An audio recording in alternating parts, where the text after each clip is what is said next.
Hi, I'm Catherine Nankervis. I'm going to tell you a bit about our study looking at the effect of water depth on back kinematics of horses walking on a water treadmill.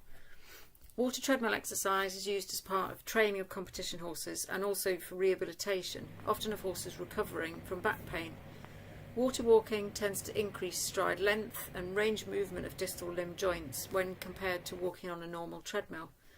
Because limb movements drive back movements, particularly at the walk, we hypothesised that the thoracolumbar range of movement would increase with water depth. We had 14 horses walk on a water treadmill at 4 different water depths up to the level of the stifle.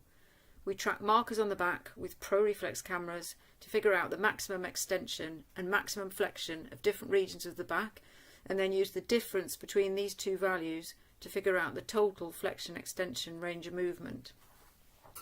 As expected, we found the total flexion extension range of movement of the thoracolumbar spine increased with water depth, but how the increase came about was different in the thoracic and lumbar regions.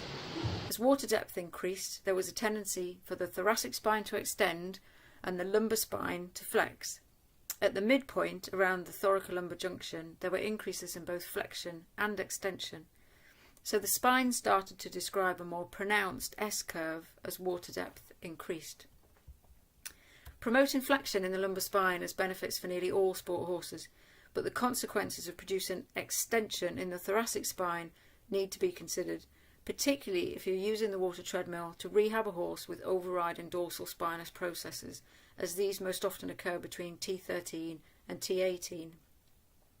From our study, walking in water at the level of the hock gives us the best of both worlds. You still get lumbar flexion, but there is less marked thoracic extension, maybe because at this depth horses are still able to lower the head and neck.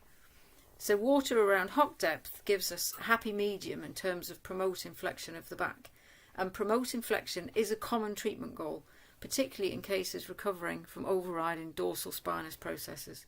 If you don't want to turn your dressage horse upside down, keep the water low.